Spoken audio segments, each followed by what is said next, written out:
Hello everyone. तो कैसे हैं आप सब? आई होप कि आप सब बहुत बढ़िया होंगे। और आप सबकी प्रिपरेशन बहुत अच्छे से चल रही होंगी। तो मैं विवेक SBI PO। तो चलिए आज जैसा कि हम सभी जानते हैं कि कल आप सबका इस RRB क्लर्क का प्रीलिम्स का रिजल्ट आ गया है। और पिछले बार के कंपेयर में इस बार रिजल्ट काफ़ी अच्छा रहा है। ठीक है। तो काफ़ी अच्छा रहने का कारण मैं पहले का पिछले वीडियोस में बताया भी था कि ये जो सेक्शनल टाइमिंग है जिससे लोग डर रहे थे, ये एक्चुअली बहुत इफेक्टिव काम करा है। और ये मैं पहले बताया था कि चूंकि मैंने जो एक्सपीरियंस करा था एग्जाम में, क्योंकि पहले सेक्शनल टाइमिंग नहीं होता था तो हमें पाँच पाँच सब्जेक्ट को मैनेज करना होता था उसी टाइम में, और बहुत कोई मैनेज नहीं कर पाते थे जिसकी वजह से पूरा एग्जाम खराब हो जाता था। तो ये जो सेक्शनल टाइमिंग जो करा है ना, ये एकदम गेम चेंजर वाला स्टूडेंट को बहुत हेल्प करा है। और इस वजह से इस बार का प्रीलिम्स का रिजल्ट भी काफी अच्छा रहा RRB क्लर्क का। ठीक है। और ये मेंस में भी काफी काम करेगा, क्योंकि मेंस में ही सबसे ज्यादा सब्जेक्ट होते हैं और सबसे ज्यादा टाइम मैनेजमेंट की जरूरत होती है। तो आप सबको मेंस में मैं ये विश्वास दिलाता हूँ कि मेंस में ये सेक्शनल टाइमिंग बहुत कारगर साबित होने वाला है। आप सबको एक गोल्डन चांस मिला है कि सेक्शनल टाइमिंग कर दिया है। ठीक है। तो एकदम पॉजिटिव माइंडसेट के जाना है, माइंडसेट के साथ जाना है। ठीक है। अच्छा आप करेंगे।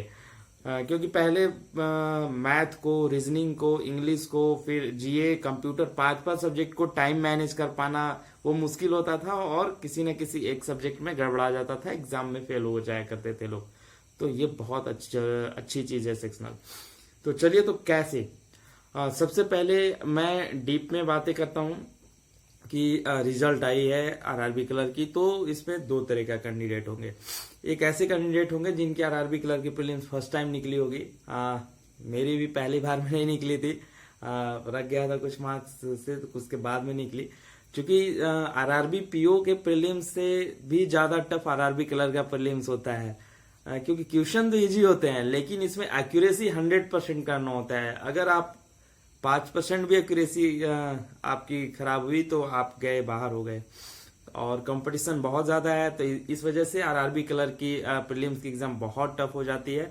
और अगर आप सबकी निकली है तो आप सब बहुत सौभाग्यशाली हैं और बहुत मेहनत की है आप सब ने। आप सबका मेहनत ने काम लाया है, मेहनत रंग लाया है। ठीक है। तो चलिए आज हम देखते हैं कि कैसे प्रिपरेशन करनी चाहिए क्लर्क मेंस की। जैसा कि कल 29 सितंबर को IBP RRB PO का भी मेंस का एग्जाम है। सब लोग पहुंच भी चुके हैं सेंटर पे, कई रास्ते में हैं। मेरे भी कई फ्रेंड्स हैं जो कि अभी रास्ते में हैं, वो जा रहे हैं, कल पहुंचेंगे मॉर्निंग में। फिर कई लोग पहुंच गए हैं, रात भर सोएंगे, फिर सुबह एग्जाम लिखने जाएंगे। और उसके बाद फिर 6 अक्टूबर को आपका RRB क्लर्क का मेंस है, असिस्टेंट का। तो क्या करना चाहिए इन 6-7 दिन में आपको क्लर्क के लिए? क्योंकि PO के लिए तो आप कर चुके हैं, कल आप फोड़ के आने वाले हैं। POs के लिए मैं बस एक लास्ट टिप्स दूंगा कि वो ये कि आप एकदम काल्मनेस बना के रखें, पीसफुल माइंड को रखें। घर में अच्छे से बात करें, पापा से, मम्मी से या दोस्त से, जिससे आपको बात करने के बाद चिल आउट फील होता हो, आप उससे बात करें। किसी भी निगेटिव पर्सन से बात ना करें। आपको म्यूजिक सुनना अच्छा लगता है, अब एग्जाम सेंटर पे पहुंच के भी बाहर तक आप म्यूजिक सुन सकते हैं। एग्जाम सेंटर के बाहर किसी से बातचीत ना करें, और बहुत पीसफुल माइंड होकर आप एग्जाम को अंदर जाके लिखें। ठीक है। और एग्जाम से निकलें, उसके बाद किसी से नहीं पूछना है कि कितना अटेम्प्ट हुआ, कितना नहीं हुआ। पूछने से आपका कुछ नहीं बनने और बिगड़ने वाला है। आपको जो करना था आप करके आ गए हैं, और चुपचाप अपने घर आ जाइए, जहां से हैं वहां आ जाइए, और आराम से नेक्स्ट एग्जाम की प्रिपरेशन में लग जाइए। ठीक है। तो ये करना है, बस इतना ही मैं टिप्स दूंगा PO मेंस के लिए। अब मैं क्लर्क मेंस के लिए मैं बताता हूँ कि दो तरह का स्टूडेंट होंगे जिनका फर्स्ट टाइम क्लर्क का प्री निकला होगा, और इवन ऐसे भी होंगे जिनका पूरी बैंकिंग एग्जाम्स में फर्स्ट प्रीलिम्स होगा, और कई ऐसे होंगे जिनका पहले भी निकल चुका होगा। तो अभी जो जिनका पहले निकला हुआ होगा और भी एग्जाम्स निकलते रहते हैं प्रीलिम्स, तो उनके लिए ये बहुत बड़ी बात नहीं है। लेकिन जिनकी फर्स्ट प्रीलिम्स निकली है, मैं समझ सकता हूँ वो फीलिंग कि अंदर से ना ये पैनिक वाला सिचुएशन होता है। मतलब पैनिक क्रिएट हो जाता है, यार मेरा निकल गया, अब मैं कैसे करूं, इतनी कम डे है, 6 दिन 7 दिन 1 वीक में मैं क्या कर लूं। कई एकदम न्यू कमर बच्चे होंगे जिनकी निकली होगी, उनको तो पता भी नहीं होगा कि अब हमें करंट अफेयर कहाँ से पढ़ने हैं, कंप्यूटर कहाँ से पढ़ने हैं, मेंस का ये मॉक वॉक कैसे लगाना है। मैंने तो मेंस का टॉपिक भी नहीं पढ़ा, machine input output coding decoding क्या क्या टॉपिक्स होते हैं, मैं तो कुछ नहीं देखा, कुछ नहीं जानता हूँ, कैसे मेंस दूंगा। बहुत सारे ये क्वेश्चंस होंगे आप सबके माइंड में, जो कि मेरे साथ भी थे, इसलिए मैं इतना क्लियरली बता पा रहा हूँ। और मुझे कोई बताने वाला भी नहीं था। मैं एक दो से पूछा भी था सीनियर से, तो उन्होंने कुछ बताया नहीं उतना खुल के वापस। तो जो कुछ भी किया खुद से फेल हो के किया, तो मैं आप सबको डायरेक्ट बता रहा हूँ। टाइम वेस्ट आप ना करें, डायरेक्ट उस सोर्स पे जाएं और डायरेक्ट उठा के पढ़ना स्टार्ट कर दे। जैसे बता रहा हूँ वैसे पढ़ना स्टार्ट कर दीजिए, आपका टाइम वेस्ट नहीं होगा। ठीक है, तो आप सबको क्या करना है, सबके लिए है ये। आप सबको पैनिक होने के सबसे पहले की है कि पैनिक नहीं होना है, पैनिक नहीं होना है। आप सब पीसफुल हो जाइए, एकदम काल्म हो जाइए। मैं बता दे रहा हूँ सोर्स कहाँ से करने हैं, क्या क्या पढ़ने हैं, कितना पढ़ने हैं और कैसे पढ़ने हैं, और जो होगा जाके एग्जाम में फोड़ के आ जाना है। ठीक है, हो चाहे नहीं हो वो गॉड पे छोड़ देना है। एग्जाम देते हैं उसके बाद भगवान पे छोड़ दीजिए, नेक्स्ट एग्जाम की प्रिपरेशन में लग जाइए। ठीक है, तो सबके लिए क्या क्या फॉलो करने हैं, पहले तो जिनके पीओ होंगे, पीओ के मेंस, वो उनके ऑलरेडी करंट अफेयर्स 4 महीने के कंप्लीट होंगे, पिछले जून जुलाई अगस्त और सितंबर 20 तक के, जो मैंने बताया था पिछले वीडियो में। अभी क्या करने हैं कि अभी भी 4 महीने करने हैं, जून जुलाई अगस्त और कंप्लीट सितंबर लास्ट तक कर लेने हैं। ये 4 महीने करने हैं। ठीक है, जो बचा खुचा है और जिनका किया जा चुका है वो रिवीजन कर लीजिए फटाक से एक बार और। ठीक है, ये बहुत जरूरी है, रिवीजन के बिना कुछ नहीं हो सकता, तो आपको रिवीजन कर लेने हैं। ठीक है, और वो लोग जो बिल्कुल एकदम नए हैं, जिनकी पीओ की एग्जाम नहीं थी, जिन्होंने करंट अफेयर नहीं पढ़ रखा है, तो उनके लिए मैं अभी बोलता हूं कि 1 वीक का टाइम है, इसमें बहुत ज्यादा नहीं किया जा सकता है। हाँ, लेकिन कितना किया जा सकता है जिससे एग्जाम निकाला जा सकता है, मैं वो बता देता हूं कि आपको जुलाई अगस्त और सितंबर ये 3 महीने का इतना अच्छा से, इतना डीप में एकदम हर एक इतना अच्छा से ओपन करके एकदम क्वेश्चंस को पढ़िए, रट जाइए इन 3 महीने के करंट अफेयर्स को। ठीक है, आप 70 से 80% क्वेश्चन आप करके आएंगे जीए में, मेरा विश्वास कीजिए। जुलाई अगस्त सितंबर 3 महीने का करंट अफेयर कर लीजिए। और दूसरा क्या है कि कंप्यूटर। ठीक है, हाँ, करंट अफेयर कहाँ से करना है, मेरे टेलीग्राम चैनल का लिंक मेरे चैनल के डिस्क्रिप्शन बॉक्स में मिल जाएगा, और मैं इस वीडियोस के लिए डिस्क्रिप्शन बॉक्स में भी दे दूंगा। ठीक है, तो मेरी टेलीग्राम चैनल को ज्वाइन कर लीजिए, वहां पे पारिचित का एक पीडीएफ है, मैंने उसे कैसे पढ़ना है वो भी बता रखा है। सिर्फ एमसीक्यू, उसके आंसर, उसके थोड़े से डिटेल्स पढ़ने हैं, ऐसे करके खत्म करने हैं। बहुत ज्यादा पेजेस हैं, 300 के अराउंड 1 मंथ के, उसे देख के मत डरिएगा, एक पेज में 1 या 2 एमसीक्यू होते हैं, वहां से करंट अफेयर कर लीजिए। ठीक है, बैंकिंग अवेयरनेस कहाँ से करने हैं, तो स्टडी आईक्यू की 15-15 दिन करके 2 पीडीएफ आती है 1 महीने की, जो कि 4-5 पेज की होती है 15 दिन की, मतलब 2-3 घंटे में आप कर लेंगे 1 महीने का कंप्लीट, वो कर लीजिए। करंट अफेयर खत्म। कहाँ से करने हैं, दूसरा कंप्यूटर के लिए अभी जिनका पीओज है उनका तो ऑलरेडी किए जा चुके होंगे और बहुत ज्यादा अभी समय नहीं है, तो कंप्यूटर के लिए मैं बताता हूँ कि एक अरिहंत का कंप्यूटर अवेयरनेस का बहुत पतला सा बुक है, 30-35 रुपए में आता है, और उसके चैप्टर वाइज दिए हैं डीप, और उसके फिर नीचे एमसीक्यू दिए हैं, उसको पढ़िए, उससे आपको समझ में आ जाएगा कॉन्सेप्ट, और एमसीक्यूज करेंगे, क्वेश्चन क्लियर हो जाएगा। और फिर और फर्निश करने के लिए मैं क्या करूंगा कि मेरे टेलीग्राम चैनल पे मैं कंप्यूटर अवेयरनेस का एमसीक्यूज का पीडीएफ, जैसे आप करेंट अफेयर पढ़ते हैं वैसे मैंने एमसीक्यूज का पीडीएफ प्रोवाइड कर रखा है, और वहां से आप आइए, वहां आपको वो मिल जाएगा। तो ये 2 चीज आप कंप्यूटर अवेयरनेस के लिए कर लीजिए। और तीसरा फुल एंड फाइनल क्या करने हैं, मॉक। आपको मॉक को क्या करना है, मेंस का मॉक को सबमिट कर देने हैं, और सबमिट करके सॉल्व करने हैं। देखने हैं आपको, क्या देखने हैं कि मैथ सेक्शन में हम गए तो वहां पे कौन कौन से क्वेश्चन को हमें बनाना होगा एग्जाम में, और कौन कौन से क्वेश्चन को छोड़ना होगा, क्योंकि मेंस का फंडा ये होता है सब क्वेश्चन नहीं बनाने होते हैं, हमें छोड़ना आ गया तो हम मेंस फोड़ देंगे, तो छोड़ने का कमाल होता है। तो आप सबको देखने हैं, मेंस का मॉक सबमिट कीजिए, उसे अच्छे से डीप में एनालिसिस कीजिए, सॉल्व कीजिए, और देखिए मैथ में, रीजनिंग में, इंग्लिश में, हर सेक्शन में देखिए कि आपको कौन से क्वेश्चन को छोड़ने हैं मेंस में और कौन से क्वेश्चन को बनाने होते हैं। वैसे करके आप उसको एनालिसिस कीजिए सबमिट करके, और वहीं से आपका अभी कोई वीडियोज देखना नहीं है टॉपिक वाइज, आपके पास समय नहीं है वीडियोज, यूट्यूब वीडियोज टॉपिक का, ये टॉपिक क्लियर कर लेते हैं, वो क्लियर कर लेते हैं, नहीं देखना है। आप जो मेंस का मॉक सॉल्व करेंगे ना सबमिट करके, उसी में क्वेश्चन जो प्रैक्टिस आप करेंगे उसी से हो जाएगा, वो इनफ है। ठीक है, और उसी में आपको टाइप्स भी मिल जाएंगे, और जो नए लोग हैं उन्हें भी पता चल जाएगा कि किस किस टाइप्स के क्वेश्चन आते हैं, कहाँ कहाँ से आते हैं, हमें कौन कौन से उठा के बनाना होता है, कौन कौन से छोड़ के भागना होता है। ठीक है, तो ये करने हैं। तो मेंस का आप जितना, अभी तो बहुत समय भी नहीं है, बहुत ज्यादा नहीं कर पाएंगे, एक दो मॉक तो कम से कम सबमिट करके सॉल्व कीजिए, ठीक है। और एक मॉक आप एग्जाम के नजदीक नहीं, जैसे 6 अक्टूबर को है तो 4 या 5 अक्टूबर को मेंस का मॉक मत सॉल्व कीजिएगा एकदम बैठ के, 4-5 अक्टूबर को आप सबमिट करके कीजिएगा, ठीक है। अभी आप क्या कीजिए, अभी स्टार्टिंग में ही जैसे पीओ का मेंस देके आते हैं तो एक कलर का मेंस, और ये मतलब ऑनेस्टली बैठ के पूरा आवर का दीजिए।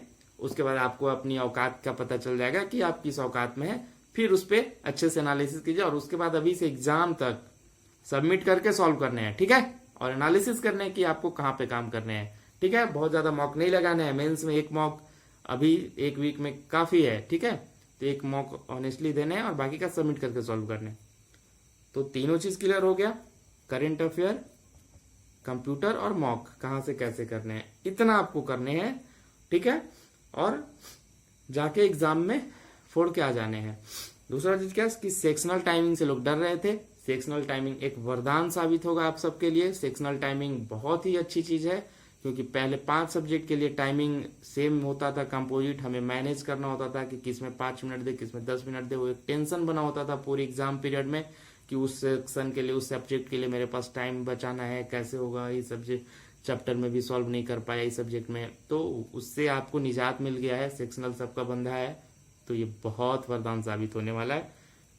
हाँ, अब फुल एंड फाइनल लास्ट में क्या सबको गाइडेंस दूंगा कि एग्जाम हॉल में पहुंचने तक आराम से एकदम अच्छे से नींद लीजिए रात को, एक दिन पहले। सुबह उठिए, फ्रेश होइए आराम से, और फूड खाना वाना मत खाइएगा, ठीक है। अच्छा हल्का लाइट फ्रूट्स ले लीजिए, खा लीजिए, सेव, एकदम हल्का खाना है, क्योंकि पेट खाली रहेगा थोड़ा तो आप बहुत अच्छा प्रोडक्टिव वहां पे साबित होंगे। यकीन मानिए, आपका जब पेट भरा रहेगा तो आपका दिमाग स्लो काम करता है। तो पेट को खाली रखना है, साफ रखना है, फ्रूट खा के आराम से जूस पी के जाइए, आराम से म्यूजिक व्यूजिक सुनिए कान में लगा के, एग्जाम सेंटर पे पहुंचना है, किसी से ज्यादा बातें नहीं करना है। और बहुत लोगों को मैं ये देखता हूँ कि एग्जाम सेंटर में लेके कॉपी लेके रट रहे हैं, धड़ल्ले से एकदम रटे जा रहे हैं, ये वो, उस समय भी टेंशन में है कि क्या होगा, एग्जाम गेट के बाहर तक पढ़े जा रहे हैं। ये सब टेंशन है आपका, ये आप अंदर जाके खराब करने वाले हैं एग्जाम, ये भूल के मत कीजिएगा। आपको जो करना था घर में कर लिए, एग्जाम सेंटर के बाहर पहुंचे, आप मस्त म्यूजिक लगाइए, आराम से गाना सुनिए, कोई दोस्त मिल गया तो उससे टपोरीगिरी कीजिए, थोड़ा मस्त मौज मस्ती वाला बातें कीजिए, ये ठीक है। च्युइंगम विंगम खाइए, चाय वाय पीजिए, थोड़ा माइंड को किसी तरह से रिलैक्स करना है, एग्जाम के बारे में सोचना बंद कर दीजिए, ठीक है।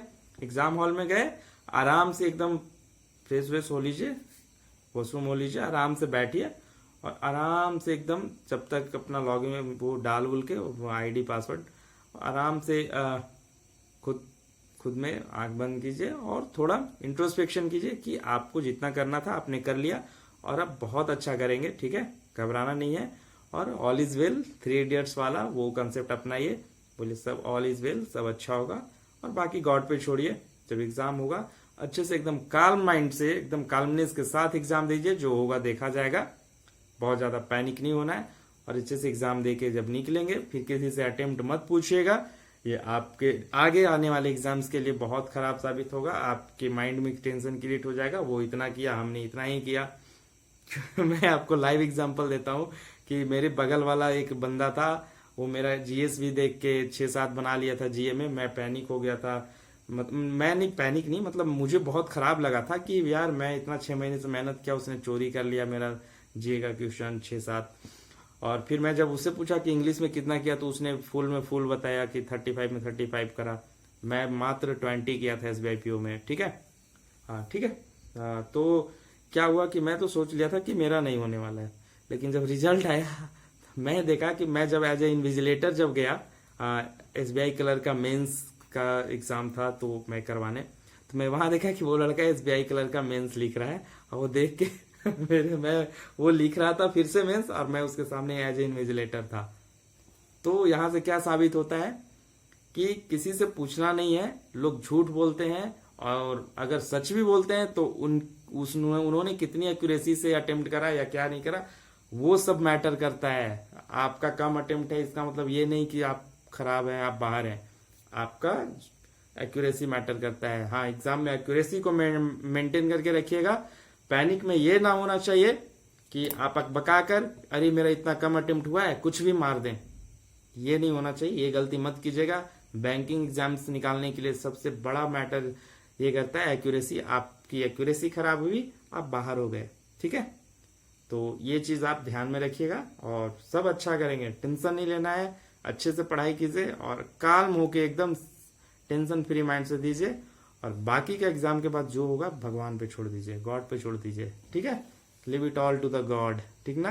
तो अपने पास बस एक ही है, अपना सब कुछ ऊपर वाला है, तो यही है। और आपके हाथ में जितना है आप उतना कर सकते हैं और उतना ही कीजिए। जो आपके हाथ में नहीं है उसके बारे में सोचना बेकार है, ठीक है। तो ऑल द बेस्ट, लगे रहिए। जो लोग नए हैं मेरे टेलीग्राम चैनल को ज्वाइन कर लीजिए और मेरे चैनल को सब्सक्राइब करना मत भूलिए। कई लोग क्या होते हैं कि टेलीग्राम चैनल ज्वाइन कर लेते हैं, चैनल को सब्सक्राइब नहीं करते। सब्सक्राइब कर लीजिए ताकि मेरे लेटेस्ट वीडियोस आपको बहुत जल्दी मिल पाए और साथ में आप हमसे बहुत मोटिवेटेड फील करेंगे। मेरी स्टोरी जब आप देखेंगे ना तो मैं बताऊंगा नहीं, आपको खुद पता चल जाएगा कि मैं कहाँ से कहाँ आया हूँ, मैं क्या चीज हूँ। तो फिर वही इसी के साथ जो नए लोग हैं सब्सक्राइब कर लीजिए मेरे चैनल को और मुझसे कनेक्टेड रहिए, ठीक है। All the best. और जो कुछ टॉपिक पे भी वीडियो चाहिए आप कमेंट बॉक्स में डाल दीजिए, मैं कोशिश करूंगा कि उस पर वीडियोस बना दूं, ठीक है। तो ऑल द बेस्ट, सब अच्छे से एग्जाम लिखिए, best of luck from my side, thank you.